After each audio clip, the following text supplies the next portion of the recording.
get your name, please? Colleen. Colleen. Okay, here we go. So Colleen, I can barely see you from here. All right.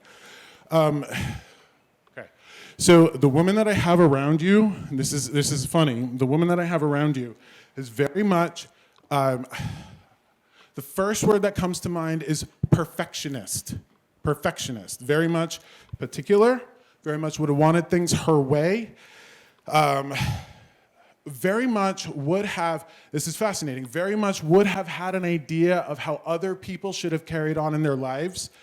But what she's indicating to me is that she was quiet about it. She didn't want to judge people. She didn't want to be too in their faces. She didn't want to be any of that. But she had a distinct sense of observation and a distinct sense of standards, integrity. Interestingly enough, she says that she wishes she had talked more about this when she was alive. Not from a place of the fact that it's not like, her descendants don't have integrity. What it is that this is very much that I wish I could say something, or I wish I had said it and never needed to have said it, versus not saying it and then wish I had said it. She really wants you to know, to take a page out of her book, okay? And what it really feels like is this woman who is coming through very strongly as your mother, if not your mother, your grandmother. She very much wants to say to you, you're not a disappointment. So this is very much this person who knows that you have high standards and that you have questions about why or how or what if you'd fallen short or if anybody had fallen short. Let me tell you the standards that Spirit has for us from what I have done. I'm going to share the way Spirit divides us into three groups of people. The first group of people in this world, very much the worst group, and as we are humans, there's always going to be a section of humanity that's the worst. The worst section of humanity are the people that hurt intentionally. They want to create pain, they want to hurt, they just want to do all the awful things for whatever programs or conditionings. The second group of people are the best than most of us. The second group of people are the people that do the best they can with what they have, and somewhere along the way they make a decision that messes some things up, and they might hurt somebody or cause problems for their loved ones. The third group, is the best. The third group are the people who try to create a better place. Now, I believe 90% of your days you have been group number 3, trying to do your damnedest with what you got.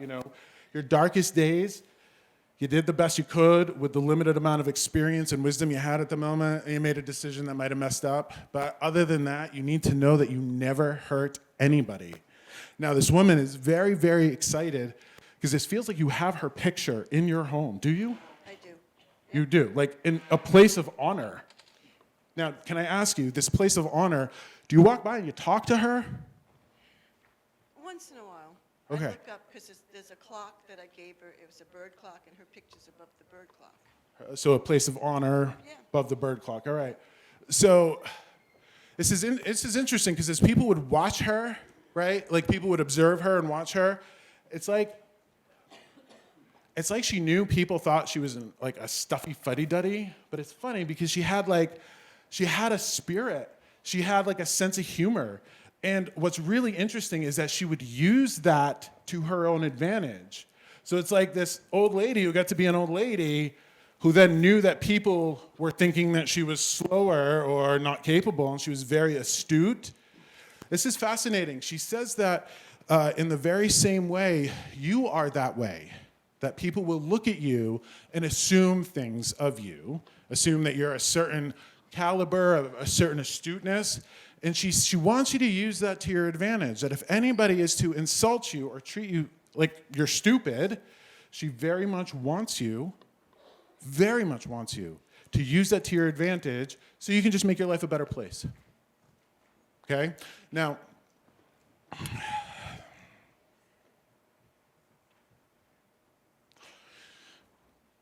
this is really tough because you're carrying a lot of weight in your heart, like life stuff, just life. Everybody carries a lot of weight. She's just really needing you to know that you've not done anything wrong.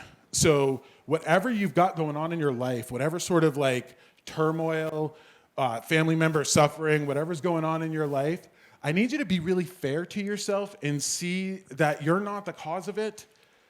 And just in the same way that she wishes she had spoke up more, you're here. You can speak up more, but, and this is really important, if you raise your mouth to the people that you love and they don't listen to you, it's not because your message isn't worth it. It's not that they don't care about it. It's just that they're stuck in their own stuff.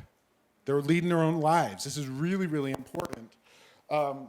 This woman also feels like she would have withheld affection and withheld what I call positive affirmation. Like she just would not have told you that you'd done a good job. She wants to take this opportunity to let you know you have done an amazing job. Now, do you have grandkids?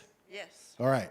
Are you incredibly proud of them? Yes. All right. You got a little man, a little hellion on like a skateboard?